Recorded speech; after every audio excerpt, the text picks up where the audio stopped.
वर्षों के बाद जब कर्दम ऋषि ने समाधि को खोला तो देखा कि उनकी पत्नी वृद्ध हो चुकी थी।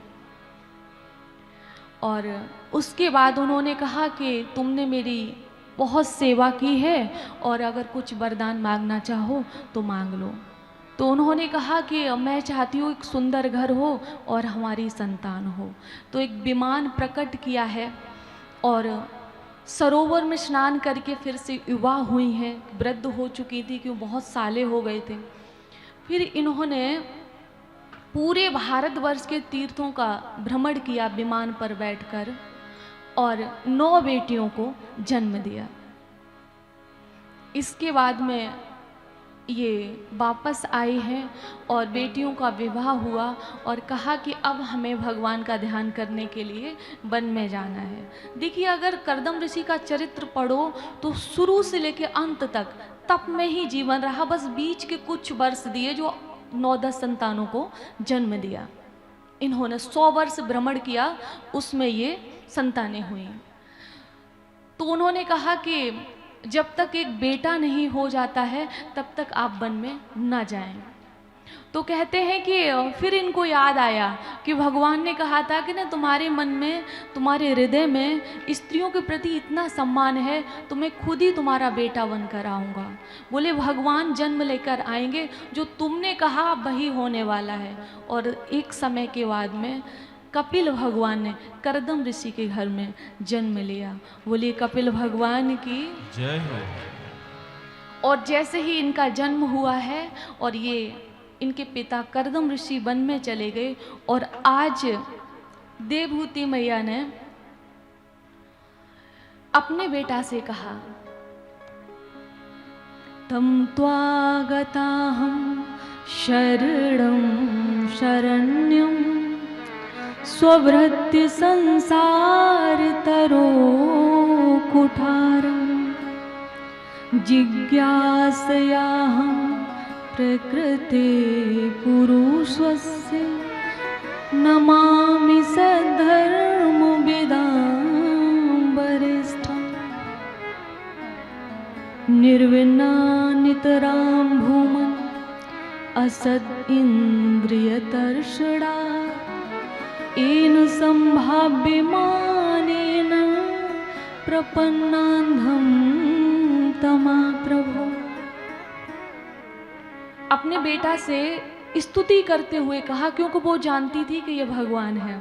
छोटी सी कथा आप सभी लोग सुने। मैं प्रकृति और पुरुष के विषय में जानना चाहती हूँ और आज आपको बेटा समझ के नहीं, भगवान समझ के प्रणाम करती हूँ। मैंने सुना है कि जो इंद्रियों की भरपाई करता है उसे नरक मिलता है। मैंने एक दिन कहा था ना, आप आवश्यकता पूरी करिए। इच्छा पूरी करने का मतलब होता है शास्त्रों में भोग, और वो भोग ही हमें नरक में ले जाता है। देखिए, थोड़ा सा समझने की कोशिश करना। हमारा पेट भरता है सब्जी रोटी से, दाल से, फलों से, दूध से। अगर ये कर रहे हो तो ये आपके शरीर की आवश्यकता है। और जो शाम को सोते नहीं है थोड़ा सा 1-2 ढक्कन लेके,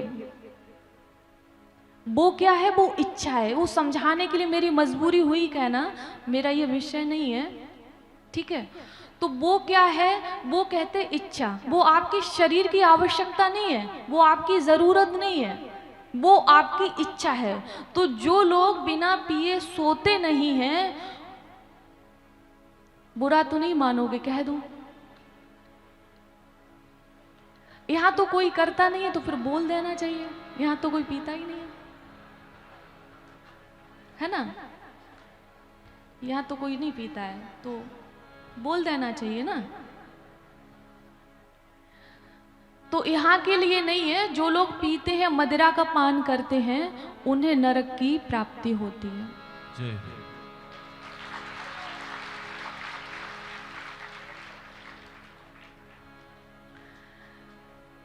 तो मुझे तो पता है कि यहाँ तो कुछ ऐसा है ही नहीं, और अब अगर हुआ भी होगा तो अब नहीं होगा।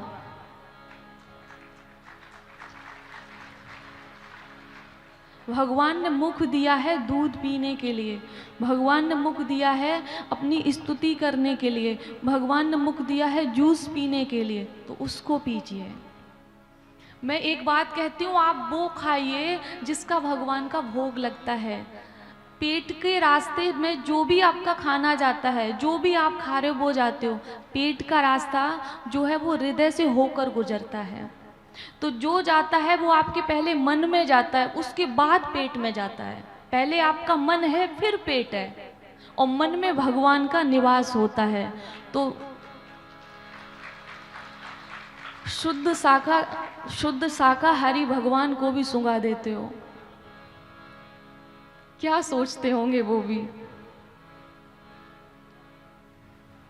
बोले बांके बिहारी लाल की, जय हो, राधा रमण सरकार की।